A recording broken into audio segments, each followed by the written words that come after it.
আসসালামু আলাইকুম, সবাই কেমন আছেন? আজকে কোনো রেসিপি না, এমনিতেই আপনাদের সাথে মেঘলা দিনে আমি কি কি রান্না করলাম এটাই আপনাদের সাথে শেয়ার করতে এসেছি। মেঘলা দিন, মেঘাচ্ছন্ন দিন মানেই কিন্তু গরুর মাংস আর খিচুড়ি। গরুর মাংস আর খিচুড়ি যদি হয় বৃষ্টির দিনে কিন্তু খাওয়ার মজাটাই আলাদা। তো সবাই কিন্তু এটা পছন্দ করি যে মেঘলা দিনে গরুর মাংস খিচুড়ি এগুলো কিন্তু সবারই পছন্দ। তো আজকে সন্ধ্যার দিকে খুবই মেঘ হচ্ছিল, রাতে তো মনে হচ্ছিল যে খুবই বৃষ্টি হবে। তো এই সময়টায় আমি রান্না করেছিলাম গরুর মাংস আর খিচুড়ি। তো গরুর মাংস আপনাদের সাথে রান্না শেয়ার করব। প্রথমে আমি সুন্দর করে গরুর মাংসগুলো ধুয়ে রেখেছিলাম এবং সব কিছু আগেই গুছিয়ে রেখেছিলাম। এবার আমি বেশি করে পেঁয়াজ কুচি করে তেলের পরে বাদামি রং করে নেব এবং 2টা লাল মরিচ দিয়ে দিলাম এবং গোটা জিরা দিয়ে দিলাম। মাংসগুলো আজকে আমি হাতে মাখিয়ে রান্না করি নাই, আজকে চুলার উপর কষিয়ে রান্না করেছি এবং পাতিলে কুসুম গরম পানি করে রেখেছিলাম। আমি কিন্তু গরুর মাংসে এই পানিগুলোই ইউজ করব, কারণ গরুর মাংসে ঠান্ডা পানি দিলে কিন্তু গরুর মাংস আরও শক্ত হয়ে যায়, সহজে সিদ্ধ হতে চায় না আর খেতেও তেমন ভালো লাগে না। আর এই হালকা কুসুম গরম পানি দিলে কিন্তু মাংসটা খেতেও ভালো লাগে, সিদ্ধ তাড়াতাড়ি হয়ে যায়। যাই হোক, গরুর মাংসে মোটা মাংসে আপনারা কিন্তু কুসুম গরম পানি দেওয়ারই চেষ্টা করবেন। তো আমি সব কিছু বাটা মশলাগুলো এক এক করে সব কিছু আমি এখানে দিয়ে দিলাম। আপনারা কম বেশি গরুর মাংস সবাই রান্না করতে জানেন। তো আপনারা দেখতেই পাচ্ছেন এখানে আদা বাটা জিরা বাটা দিয়েছি, এলাচ দারচিনি বেটেও আমি এখানে দিয়ে দিয়েছি এবং গোটা এলাচ গোটা দারচিনি তেজপাতা সব কিছুই দিয়ে ভালোভাবে কষিয়ে নিয়েছি। তেল যখন উপরে উঠে এসেছে তখন আমি ধুয়ে রাখা মাংসগুলো কড়াইয়ের মধ্যে দিয়ে দিব, দিয়ে অনেক ভালো করে কষিয়ে নিচ্ছিলাম কিছুক্ষণ। মাংস কিন্তু যত কষাতে পারেন তত কিন্তু মাংস বেশি ভালো হয়। এমনভাবে কষাতে হবে যাতে আগেই কালো একটা রং এসে যায় মাংসে, সেই মাংস কিন্তু খেতেও ভালো লাগে। মাংস রান্নার শেষে আমি খিচুড়ি রান্না করব। আজকে আমি এই মেঘলা দিনে মাংস এবং খিচুড়ি রান্না করেছিলাম, সেটাই আপনাদের সাথে শেয়ার করতে এসেছি। ভালো লাগলে সবাই একটু লাইক কমেন্ট করবেন।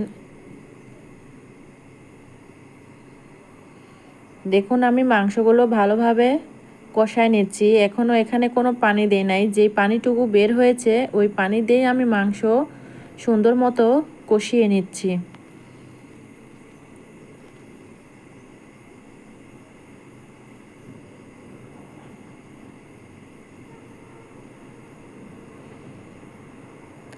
ছুলে রাখা গোটা রসুনগুলো আমি এবার দিয়ে দিলাম। কিছুক্ষণ আগে মাংস কষিয়ে নিলাম, তারপরে রসুনগুলো দিলাম যাতে একদম রসুনগুলো গলে না যায়, তাই একটু পরে দিলাম।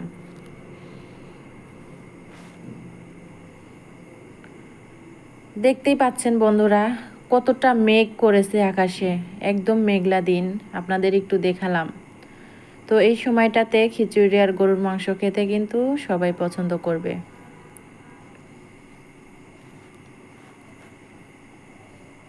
আমি ঢাকনা দিয়ে ঢেকে রেখেছিলাম যাতে আমার মাংসগুলো তাড়াতাড়ি সিদ্ধ হয়ে যায়।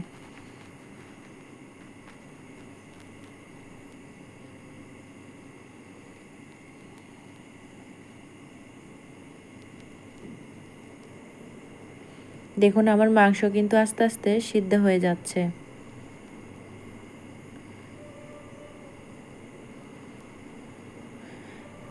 আমি ভালো করে কষাচ্ছিলাম এবং একটা আলু কেটে দেখছিলাম যে আসলে সিদ্ধ হয়েছে কিনা। তো দেখলাম একদম পারফেক্টভাবে আলুগুলো সিদ্ধ হয়ে গেছে। তো আমি ঝোল দিয়ে দিয়েছিলাম অল্প পরিমাণ, কারণ আমার মাংস সব কিছু সিদ্ধ হয়ে গেছিলো। লাস্টে জিরার ফাঁকি দিয়ে দিলাম। জিরার ফাঁকিটা দিলে মাংসের টেস্টই কিন্তু আলাদা হয়, অনেক মজা হয়। তো আমার মাংস রান্না কিন্তু অনেক অনেক বেশি মজা হয়েছিল। আমার রান্না কিন্তু শেষ। এবার আমি ধুয়ে রেখেছিলাম সব কিছু খিচুড়ির জন্য মুগ ডাল মসুর ডাল মিক্স করে আমি এবার খিচুড়িটা ভালো করে কড়াইতে সুন্দর করে চালগুলো ভালো করে আমি ভেজে নেব। এখানে আমি মসুর ডাল মুগ ডাল দুইটাই ব্যবহার করেছি, গোটা রসুনও ব্যবহার করেছি এখানে। কেন জানি অভ্যাস হয়ে গেছে গোটা রসুন খেয়ে, এখন আর রসুন কেটে দিতে ইচ্ছে করে না, গোটা গোটাই সবখানে দেওয়া হয়।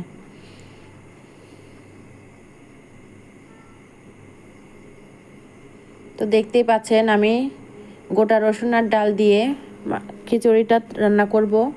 এ পর্যায়ে ভালো করে চাল ভেজে নিয়ে আমি পানি দিয়ে দিয়েছিলাম। খিচুড়ির রেসিপি ওইভাবে আমি দেই নাই, কারণ এটা সবাই জানে কম বেশি, তাই ওইভাবে আমি রেসিপি শেয়ার করি নাই, স্কিপ করে করে রান্নাটা শেয়ার করেছি।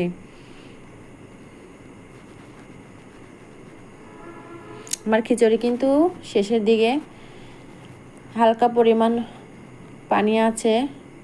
দেখুন আমার খিচুড়ি এবার কিন্তু হয়ে গেছে, একদম ঝরঝরা খিচুড়ি। সবাই ভালো